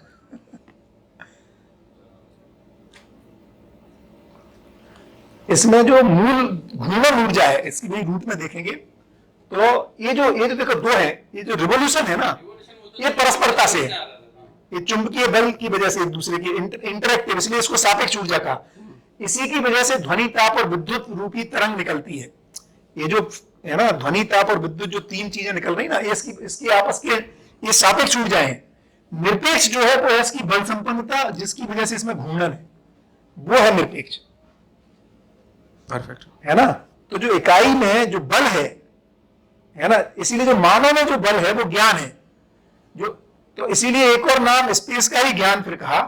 और मेरी में जितनी भी जो एनर्जी है, ज्ञान ही ताकत है, ज्ञान ही मेरे विचार के रूप में, इच्छाओं के रूप में फिर वो व्यक्त हो रहा है. ऐसा तो जो मूल ये जो बल संपन्नता है ये व्यापक में होने की वजह से है, और फलस्वरूप फिर सारी सापेक्ष ऊर्जाएं निकल रही है. तो इसको जब डेप्थ में, और उससे क्या हो रहा है, इसका मतलब यदि मैं एक बार ज्ञान संपन्न हो गया, फिर मैं कहीं भी जाता हूं मैं ज्ञान संपन्न रहता ही हूं और तृप्ति बनी रहती है. लोकेशन बदलने से नहीं बदलना, चांद पे जाने से फिर से बेवकूफ हो गया, ऐसा नहीं हो रहा है. चांद की अगर बात छोड़ दे, मतलब जो चीज मैंने 10 साल पहले किसी और जगह पे समझी थी, हाँ, वो आज भी वो भी बनी हुई है. मैं कहीं भी जाता हूँ, मैं अगर अमेरिका जाता हूँ, मैं अगर मतलब बेल्जियम जाता हूँ, मैं यहाँ पर रहता हूँ कि मैं अहमदाबाद जाता हूँ, वो मेरे साथ बनी रहती है. बिल्कुल. डायमंड घिसना सीख गए तो हमें तो कहीं भी घिस लेंगे. समझ, मतलब वो जो स्किल आ गई, अभी स्किल बोलेंगे, ज्ञान के रूप में बोलेंगे तो समझ फिर वो अपने साथ बनी हुई है ना. मतलब हम गोल्ड को पहचान पाते हैं तो पहचान मेरे साथ बनी गई है, कैसे पहचानना है. ये जो ज्ञान है या समझ है वो मेरे में हमेशा बनी हुई है. फिर से और थोड़ा उस पे निरपेक्ष ऊर्जा की बात करें तो ये जब रिवॉल्यूशन की बात कर रहे हैं वो तो सापेक्ष ऊर्जा की वजह से हो रही है, बट उसके अंदर जो इंटरनल मूवमेंट है कि जो अंदर स्पिन मूवमेंट हो रही है कि वैसे ही वो घूम कर रहा है, तो उसका जो एनर्जी का सोर्स है वो कहाँ से है, that is the main question. वो जो उसके रूट में बल संपन्नता, हर इकाई चुंबकीय बल संपन्न है. ये जो बल संपन्नता आ रही है ना, जिसका प्रमाण के रूप में उसमें क्रिया है, क्योंकि बल है तो क्रिया है, ये बेसिकली स्पेस में होने की मात्र से. और ये जो फिर डिजाइन है जो 118 क्यों बन रहे थे, जो मैं बोल रहा था, ये जो डिजाइन बन रहे हैं ना, ये जैसे मान लो ये आर्गन है, अब क्या हो रहा है, ये जो चुंबकीय बल संपन्नता जब एक लेवल की संख्या आती है, जैसे इसमें है ना 23 है 23। तो ये जो है इनमें जो बल होने की वजह से इसके इनके जो कॉम्बिनेशन है वो एक निश्चित कॉम्बिनेशन में सबसे स्टेबल होता है वो स्ट्रक्चर। इस वजह से इतने ही तरह के स्ट्रक्चर स्टेबल हो रहे हैं। सुरेश भाई अपन दो लोग जैसे आप कह रहे हैं ना, दो लोग केंद्र में आ जाएं तो अब उसके दो ही जो चार केंद्र में होने से 2 चक्कर लगाते हैं सबसे स्टेबल है। एक ही है तो भाई एक ही चक्कर है, उसी को ये बैलेंस कर पाता है। इस अर्थ में इतने ही तरह के स्ट्रक्चर पूरे यूनिवर्स में दिखाई दे रहे हैं, 118 तरह के। इंस्टेबिलिटी के 2c स्क्वायर वाला इक्वेशन लागू करने की हैं? 2n स्क्वायर जो इक्वेशन है हाँ ऑर्बिट में, हाँ, वो जो आ रहा है वो यहां से आ रहा है। ये जो पीरियडिक टेबल है, मेंडलीफ के टाइम जब मेंडलीफ ने किया था प्रयोग, उसको ये कोई भी नहीं मिले थे। तो उसने इन सब के जब बिहेवियर को, एक्चुअली मेंडलीफ के टाइम 118 थे भी नहीं, 70-80 कुछ थे, तो उसने उसको जब मैपिंग किया, और इसलिए ये जो 18 की टेबल है ना, मेंडलीफ की टेबल केवल 8 ग्रुप, बाद में इसको और फर्दर माइनर वेरिएशन की वजह से इनको अलग किया। तो उसने अनुमान लगाया कि जितने भी ये LIF बनता है, NaCl बनता है, KBr बनता है ना, HBr बनता है, तो उसने कहा स्टेबल हो जा रहे हैं। तो इंडिपेंडेंटली उसको ये लगा कि ये 2, 8, 18 वाला जो कॉम्बिनेशन है 1 to 2n स्क्वायर वाला, यदि कोई एटम इस स्ट्रक्चर को अटेन कर ले तो वो क्रिया ही नहीं करेगा, क्योंकि वो क्रिया उसमें स्टेबिलिटी इतनी हो जाएगी, भाई हम क्यों क्रिया कर रहे हैं। जैसे अपन ने कल बात की, अतृप्ति, बस हम तृप्ति के लिए क्रिया कर रहे हैं। उसने कहा एक तृप्त परमाणु हो जाएगा, फलस्वरूप क्रिया नहीं करेगा। तो उसका अनुमान ये था मानव जाति इसको पहचान ही नहीं पाएगी, क्योंकि मानव किसी चीज को पहचानता है तो परस्पर क्रियाशीलता से। भाई जैसे आप पूरी तरह निष्क्रिय हो जाओ, अब आपको पहचानेंगे कैसे, है ना। तो एक्चुअली जिसकी मेंडली कल्पना कर रहा था वो है जीवन परमाणु, जिसको भौतिक रासायनिक विधि से कोई नहीं पहचान सकता, और उसे बोल दिया इनर्ट ऐसा। हाँ, तो उसने इसको माना। तो उसने कहा कि इतने तरह के, इसलिए उसने 8वां कॉलम तो बनाया, लेकिन उसने कहा इसको मानव पहचान नहीं पाएगा, लेकिन होना चाहिए, क्योंकि इन सब की टेंडेंसी इसमें होने की दिखती है 2-8 के स्ट्रक्चर को बनाने की, है ना। लेकिन फाइनली ये पता चला कि ये इनर्ट जैसे हैं, एक्चुअली इनर्ट नहीं है, माने ये नॉर्मल एटमॉस्फेरिक टेम्परेचर प्रेशर पे एक्ट नहीं करते हैं। लेकिन यदि उस टेम्परेचर कंडीशंस को बदला, जैसे तो अपन आर्गन बल्ब लगा ही रहे हैं, नियॉन बल्ब लगा रहे हैं, तो टेम्परेचर प्रेशर की एक स्पेसिफिक कंडीशन या हम उसको इलेक्ट्रॉनिक चार्ज लगा दें, है ना, तो फिर वो रिएक्ट कर रहे हैं। तो एक्चुअली अब सही अर्थ में जो परमाणु है, जो भौतिक रासायनिक क्रिया में पार्टिसिपेट ही नहीं करता, जिसको मानव जाति भौतिक रासायनिक विधि से नहीं पहचान पाएगी, वो है जीवन परमाणु, जिसका स्ट्रक्चर अपन कह रहे हैं। अब मजेदार चीज बाबा ये कह रहे हैं कि कोई भी चीज है और इकाई है तो क्रियाशील है, क्रियाशील है तो उसकी अभिव्यक्ति होगी। इसलिए ये जीवन परमाणु भौतिक रासायनिक अभिव्यक्ति नहीं दे करके आशा विचार इच्छा रूपी अभिव्यक्ति देता है, इसलिए इसके होने का पता चलता है।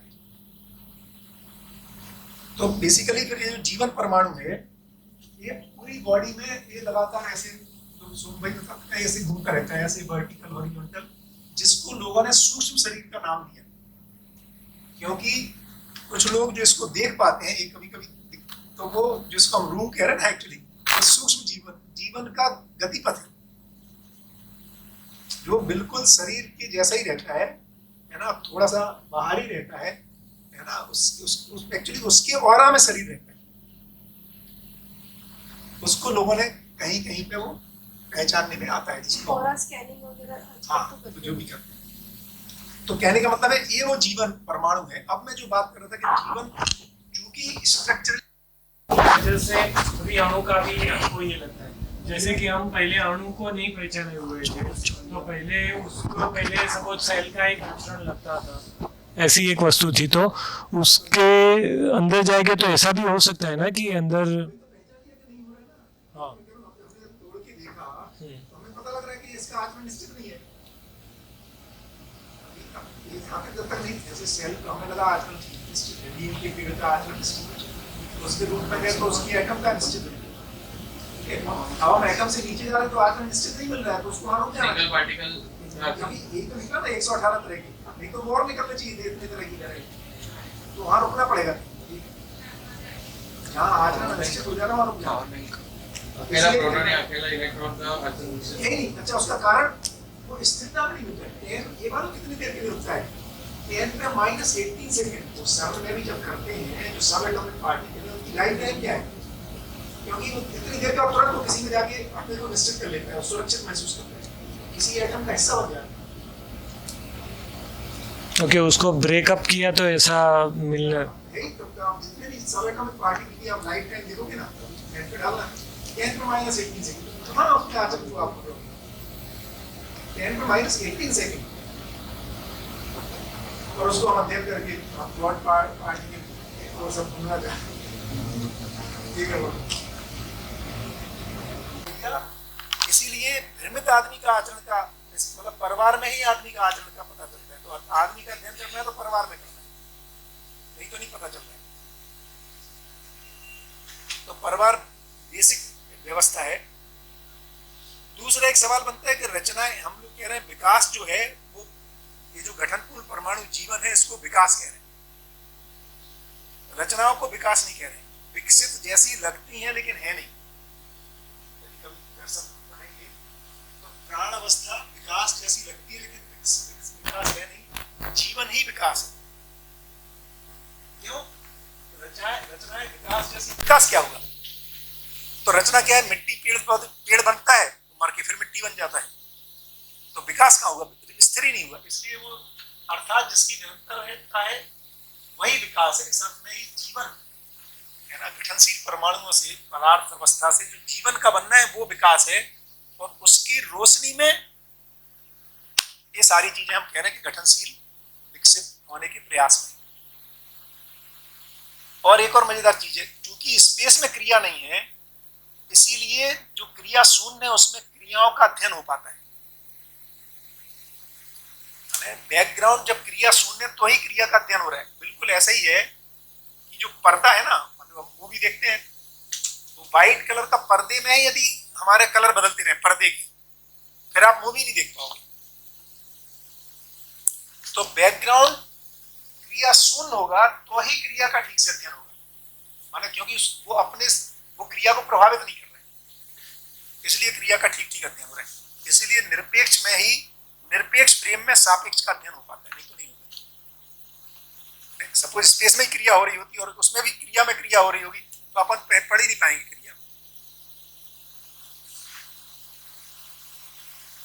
तो गठनपूर्ण परमाणु ही विकास है, क्योंकि इसके गठन की निरंतरता है और इसका प्रमाण है। एक ये सुना होगा, अच्छा इसी को फिर नामकरण किया है, मन वृत्ति चित्त बुद्धि आत्मा है, जो अपन नाम सुनते हैं ना, जो बाहरी प्रदेश है उसको मन कह रहे हैं, उसके अंदर वृत्ति केंद्र में जो है उसको आत्मा। बढ़िया। चाय का ब्रेक कब करना है? अभी तो टाइम है ना। हाँ हाँ बताइए, इतने ही अंश क्यों है? हाँ क्योंकि यही सबसे स्टेबल स्ट्रक्चर है। मैं बोला ना, मैंडलीफ ने भी ये, हाँ क्योंकि हम उसी का हिस्सा है, प्रकृति का हिस्सा है। हाँ क्योंकि हाँ, अभी भी आप देखोगे, ये देखो पीरियोडिक टेबल देखो कितना मजेदार डिजाइन है।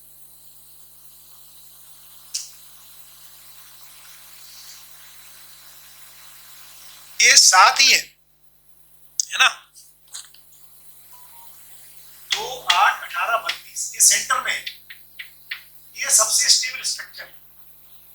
ये जो डिजाइन नहीं बनी क्रिप्टॉन का, तो 2 8 18 32 नहीं है, मतलब ये जो डिजाइन बनती है इसमें 7 ही ऑर्बिट है पूरे प्रकृति में, है ना। ये जो 4 ऑर्बिट वाला है ये सबसे अधिक स्टेबल है। ये 3 वाले इधर आना चाहते हैं और 4 से अधिक हो गए वो इधर आना चाहते हैं, ऐसा डिजाइन।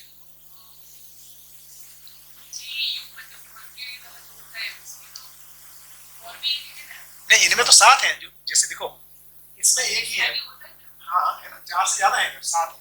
तो स्टेबल 4 है, इसके 3 ये भी अनस्टेबल है, इधर वाले भी अनस्टेबल। वो कैसे पता चल रहा है अनस्टेबल है? जो पूर्ण है उसके प्रकाश में पता चल रहा है कि अनस्टेबल है। फिर से उल्ट, माने सही की रोशनी में जैसे गलत पता लगता है ना, तो जो पूरी तरह स्टेबल है, जब उसका स्ट्रक्चर समझ में आया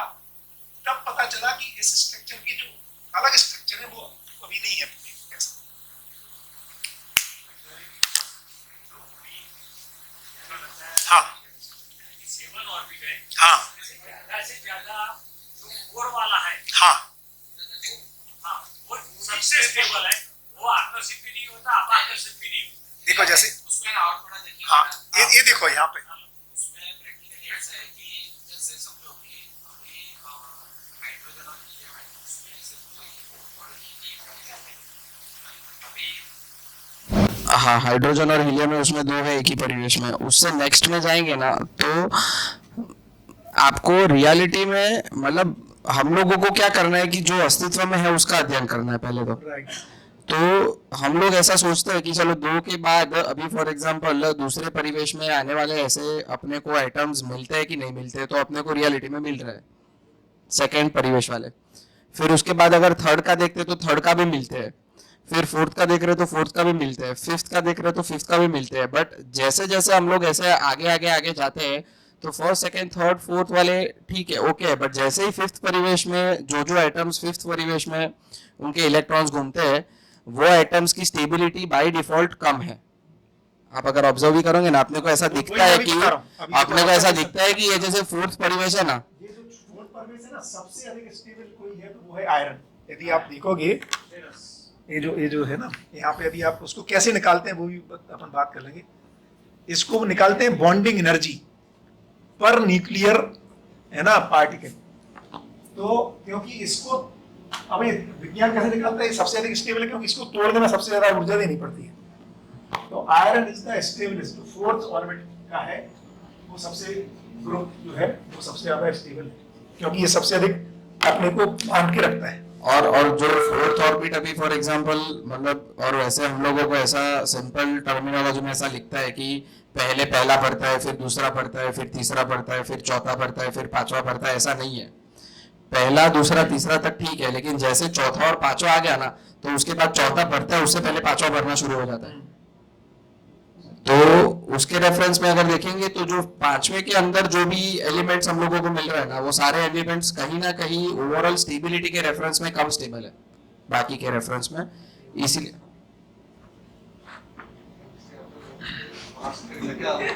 મોસ્ટ સ્ટેબલ તો એટલે કેમ ચાર નો હવે પ્રશ્ન જ એવો છે કે અત્યારે ચાર કેમ પાંચ કેમ નહીં, તો પાંચ जनरल इन जनरल अनस्टेबल છે। बराबर, बस सिंपल उसका करे ऐसा। एकदम।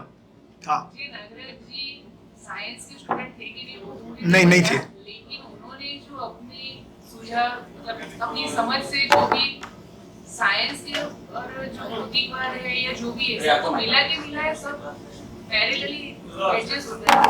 हाँ उसके पीछे क्या है? ये बहुत बढ़िया है। सवाल फिर से बोलो एक बार, सबको पहुंच जाए। अब हम तो यहाँ जितने बैठे हैं उसमें से साइंस के जो है उनको ये ऑर्बिट ये जो नंबर्स है मेंडेलीव का जो टेबल है वो पता चलता है, जो साइंस के नहीं होंगे शायद उनको पता नहीं चलता होगा।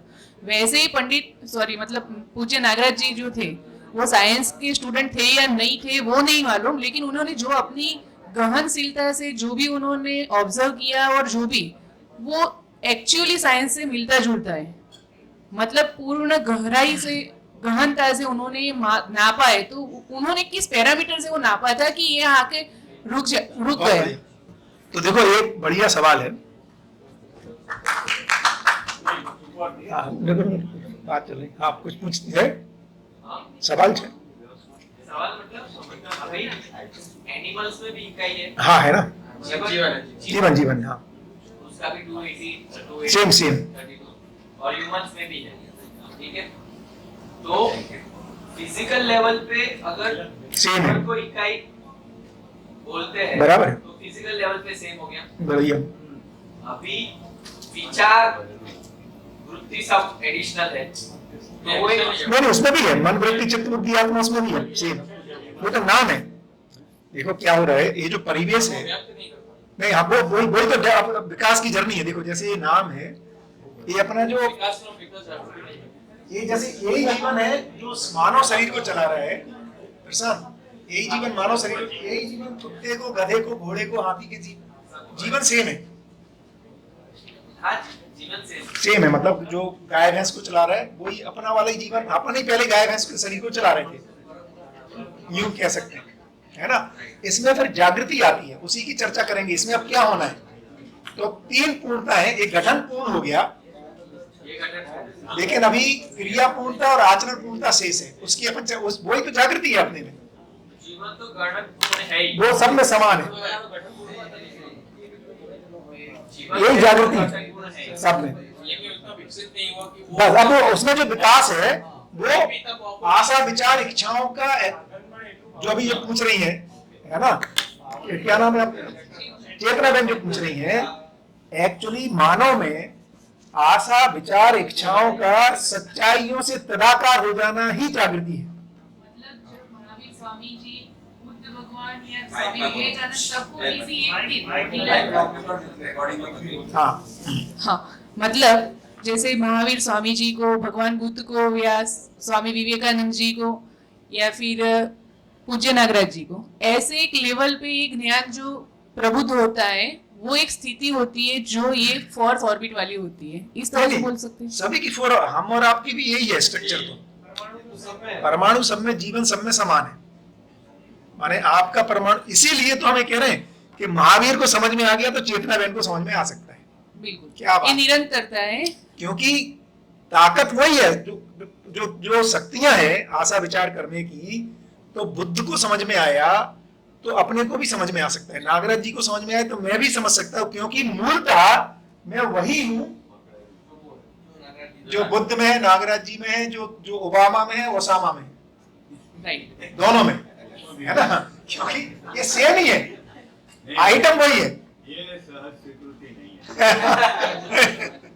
समझ हो सकता सेम है हाँ, अभी, गठन के रूप में। हाँ, गठन के रूप में सेम है।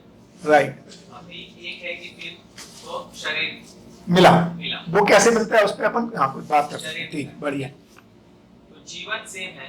हाँ। जीवन मतलब जीवन की जो ताकत है वो हाँ सेम है। हाँ हाँ हाँ, शरीर भी, शरीर एक जब भी बच्चा होता है तो मतलब शरीर में ऐसा कोई वेरिएशन नहीं है जो उसके कैरेक्टरिस्टिक को बदल रहा हो। हाँ, कुछ वेरिएशन, बराबर है। फिर अंतर क्या है दो लोगों अंतर में? जो है, हाँ। अंतर है उसका कारण क्या है ना, वही बात करेंगे। तो वही मैं कह रहा था कि अब क्या हो रहा है, जो इनकी जो ताकत है, तो जो चेतना में इनका सवाल है कि इसमें जो सच्चाई है नागराज जी ने कैसे देख ली, पहले उसको कर लेते हैं फिर इसको, है ना, या किसी भी महापुरुष ने। तो एक्चुअली न्यूटन भी एक महापुरुष है, आइंस्टीन भी है, एडिसन, ये सब हम सब भी महापुरुष ही हैं। हम चीजों को पता लगा रहे हैं, उसको फिर महापुरुष करें, हम महापुरुष बनने की तैयारी में कह सकते हैं अभी। तो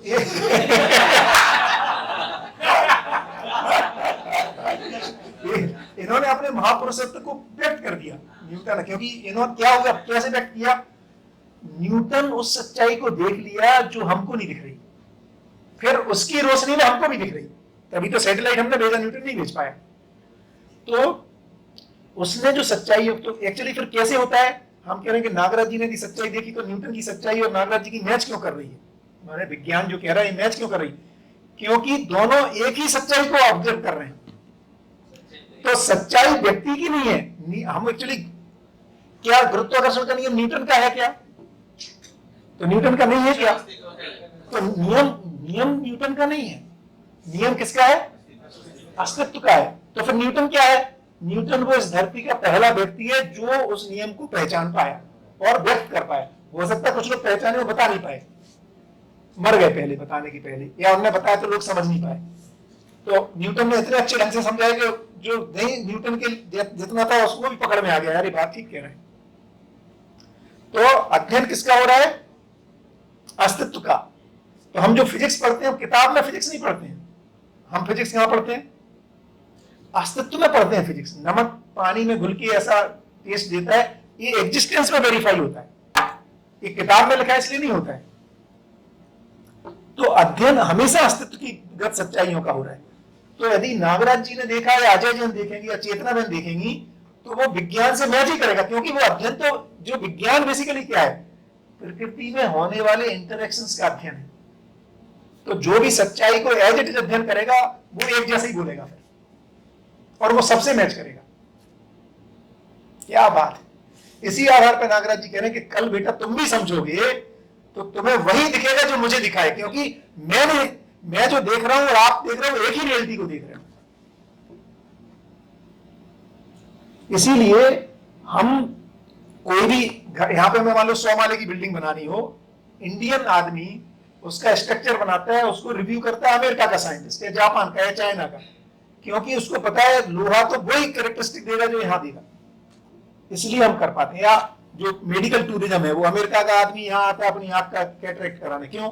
अरे तो इंडियन डॉक्टर है, तो आंख तो सेम है ना भाई, तो आंख का अध्ययन इंडियन ने किया हो, अमेरिकन ने किया हो, जापान ने किया हो, वो एक ही होगा। इसलिए जब नागराज की सच्चाई देख रहे हैं, वो विज्ञान से क्यों मैच कर रही है?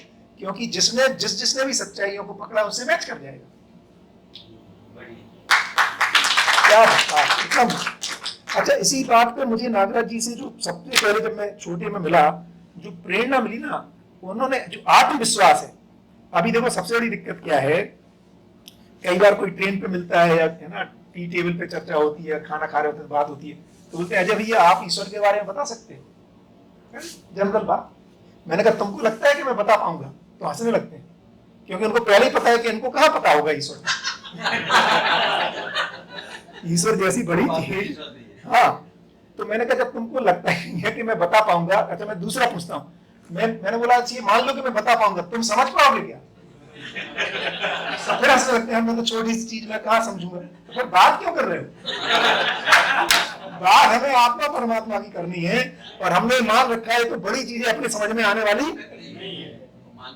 ये पहले ही मान लिया है, क्योंकि बिरलों को ही समझ में आएगी, कुछ गिने चुने लोगों को ही समझ में आएगी, ऐसा माना हुआ है ना। जबकि समझना हर आदमी चाहता है, तो क्यों कहां फंस गया? मैं ही आत्मा परमात्मा को समझना चाहता हूं, और मैं ही माने हुए बड़ी दूर की चीजें अपने समझ में आने वाली, और फिर भी चर्चा उसी पे करना चाहता हूं, है ना। तो नागराज जी ने पहली बार ये कहा कि बेटा यदि मुझ जैसे अनपढ़ को समझ में आ गया तो तुम्हें समझ में आ सकता है। और उसका आधार क्या है? क्योंकि आधार मैं भी तात्विक तत्व रूप में मैं वही वस्तु हूं जो तुम हो। क्या हम बात कर रहे हैं कि एक ही तत्व है ना, वो क्या तत्व है उसको हम नहीं पहचान पा रहे। हम ऐसा बोलते हैं ना, हम सब में वही तत्व है। कुछ परंपराएं हैं जिसमें एक दूसरे के चरण स्पर्श करते हैं, नहीं मैं उस महत तत्व को नमन करता हूं। क्या है वो महत तत्व? वो ये महत तत्व है क्योंकि हर व्यक्ति में वो पोटेंशियल है जो सब कुछ को समझ सकता है। यदि एक भी व्यक्ति धरती पर समझ गया है तो मैं उसको समझ सकता हूं। ये आत्मविश्वास, ये भरोसा है। यदि मैं चाहूं समझना तो फिर मैं पिल जाऊंगा, अच्छा बताओ यार आप समझाओ ना, मुझे समझना है, समझ ही लूंगा। इसके बीच पे शिक्षा पे लाने की इसी आधार पे शिक्षा के मानवीकरण की बात हो रही है कि हर बच्चा समझदार हो सकता है। देखो एक परंपरा ये रही जहां पे हमने माना कुछ ही वर्ग के लोग समझ पाएंगे, बाकी के वर्ग को शिक्षा का अधिकार ही नहीं था कि आपको जाना ही नहीं स्कूल यदि आपने, है ना। तो ये धीरे धीरे टूटा। अब ये समझ में आ रहा है कि हर कोई समझ सकता है। उसका रूट यहाँ है। ये जो हम अभी भी महिलाओं पुरुष में जो समानता को ढूंढ रहे हैं ना, तो वो कपड़ों में समान, मैंने भी जीन्स पहन ली, टी शर्ट पहन ली, थोड़ी समान हो गए। ये है समानता का आधार। जीवन के रूप में हम समान है, पहले ही पहचान ना भरे।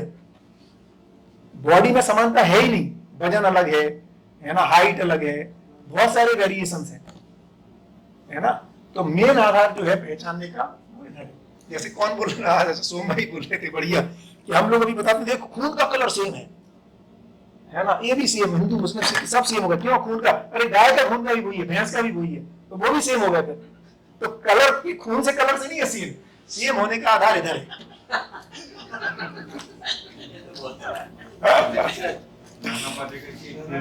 हाँ नाना पाटेकर उसका है ना, हाँ वही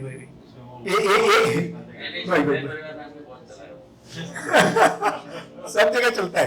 तो जो मानव में समानता है, हिंदू मुस्लिम में जो समानता है, काले गोरे में जो समानता है, पाकिस्तानी भारतीय में जो समानता है, चाइना और जापान के लोगों में समानता है, या मानव मात्र में जो समानता का आधार है, वो ये तात्विकता उसकी यहाँ है, क्योंकि हम मूल में वही परमाणु है, इसलिए एक जैसा है। अब जो वेरिएशन है, ये जो पहली समानता है जो प्रशांत भाई पूछ रहे हैं, ये पहली समानता है गठन की। अब यहां से जो दूसरी समानता होनी है, ये जो मन, वृत्ति, चित्त और बुद्धि और आत्मा है, इसमें अलाइनमेंट की समानता आनी है। ये जो मन है, पशु शरीर में प्रधान रूप में सिर्फ मन एक्टिव है। पशुओं को जितना भी देखोगे प्रधान रूप में उसमें मन एक्टिव है, और शरीर के साथ, क्योंकि जो सबसे बाहरी परिवेश है वो शरीर के साथ तदाकार होकर चलता है, और इसलिए शरीर को बनाए रखना ही वहां जिंदगी है। उसमें विचार जो है वो शरीर को बनाए रखने के अर्थ में है। यदि आंशिकता में देखेंगे कैसा, क्या खाना है क्या नहीं खाना है। बीमार पड़ जाएगा कुत्ता तो बहुत सारी चीजें छोड़ देगा, गधा नहीं खाएगा। आदमी के प्रभाव में अलग बात है इन जनरल। तो ये अपने शरीर, तो पहली जागृति जो है, अब ये जागृति हो रही है, गठन पूरा होगा, किसी क्रम में गठन पूरा होगा।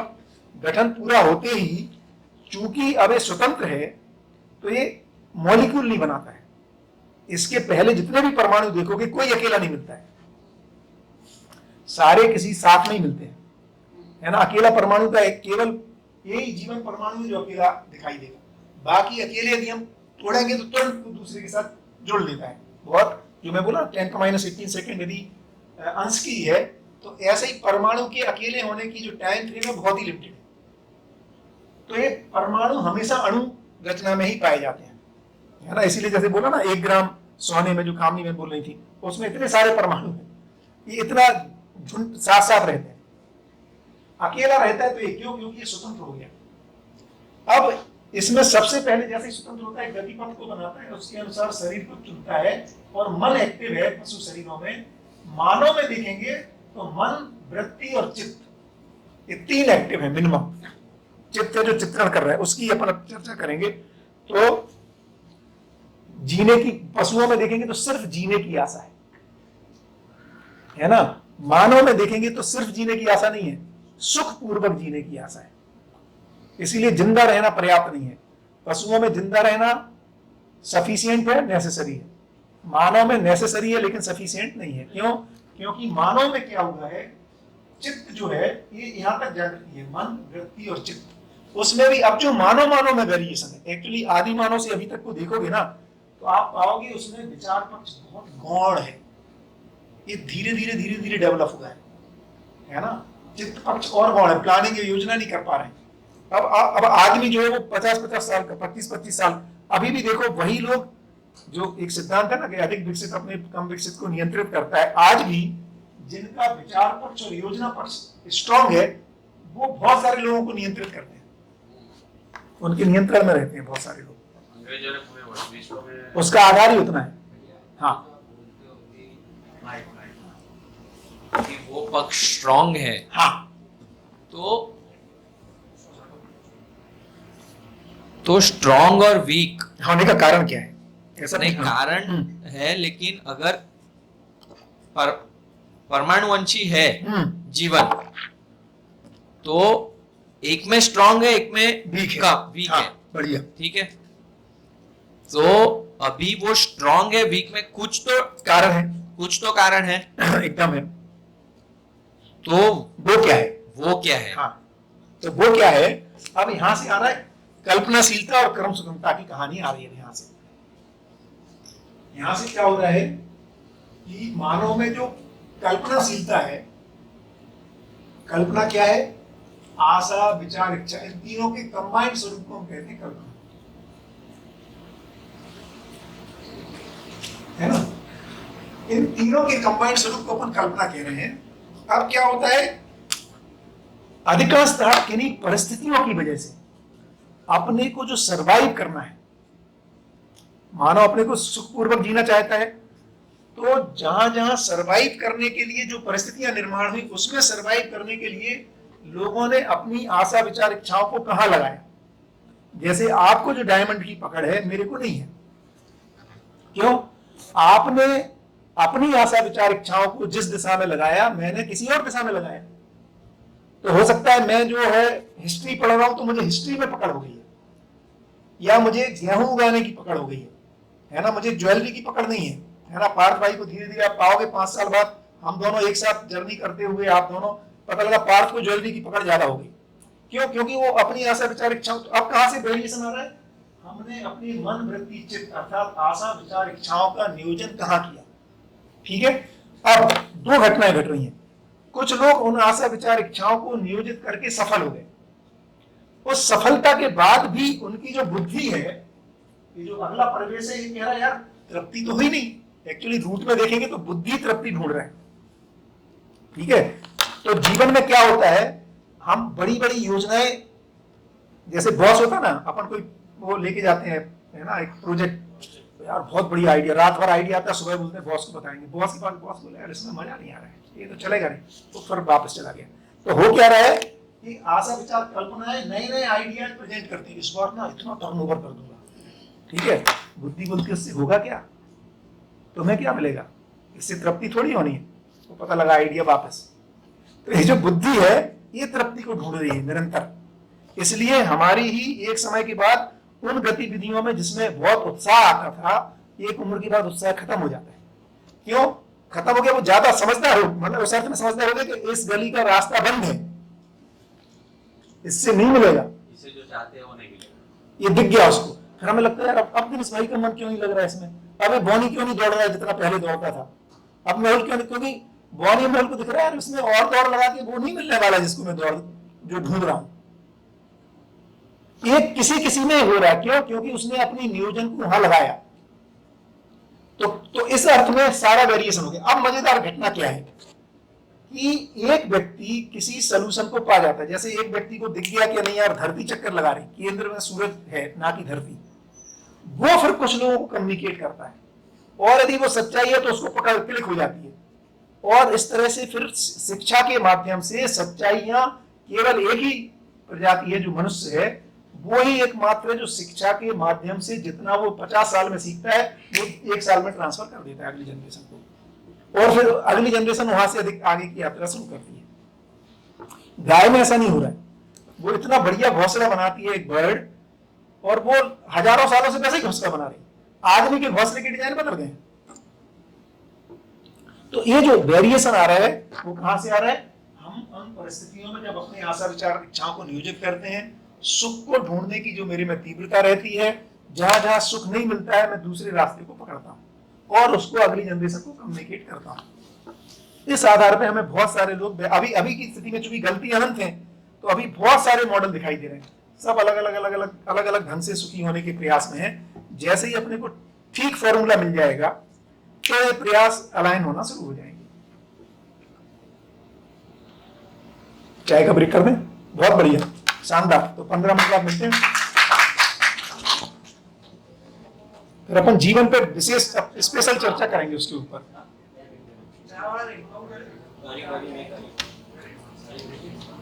रेडी है बच्चा? रेडी नहीं तो कंटिन्यू करते हैं। हाँ पूछ लो। 3:45 बजे का नहीं, तो फिर तो 15 मिनट चालू रखिए, फिर तो चालू रखते हैं। तो जीवन क्रिया की बात करते हैं। अब जो मेन सवाल है कि अब करना क्या है ये सब कहानी सुन के? थोड़ा चालू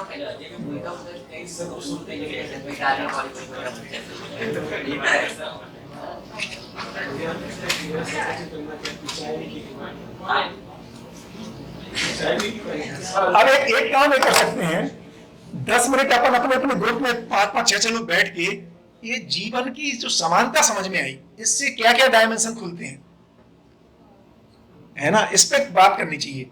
जो हम अभी भाषा की, आप देखो अभी बहुत सारे लोग ना तो अपने को छोटा मानते, क्यों? अंग्रेजी नहीं बोल पाते बोले, है ना। तो जीवन की समानता को देखेंगे ना, तो आप जब प्राइम मिनिस्टर और नोबेल प्राइज वाले से ही मिलेंगे तो भी आप ऐसी बात करेंगे उस आधार पे, यार मैं भी समझ सकता हूँ नहीं। ये जो समानता को फील करना है ना, अपने में जो आत्मविश्वास है, नहीं तो हम अपने को कई बार बहुत छोटा मान रहे हैं, कहीं बहुत ईगो से भर जा रहे हैं, उसका जो बैलेंसिंग पॉइंट है वो यहां से आता है, नहीं तो आएगा ही नहीं। तो इतना पता लगने से क्या अपने में फर्क पड़ेगा, इतनी मतलब वही अपन कह रहे हैं ना, ज्ञान का जीने से कनेक्शन कैसे बैठेगा, ज्ञान का जीने से कनेक्शन क्या है, आपको पता लगने से क्या फर्क पड़ेगा, क्या संभावनाएं दिखती हैं।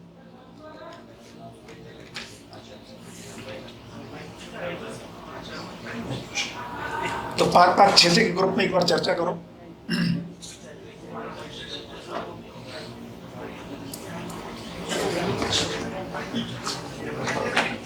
जीवन की तात्विक समानता पता लगने से अपने में क्या बदलाव आएगा?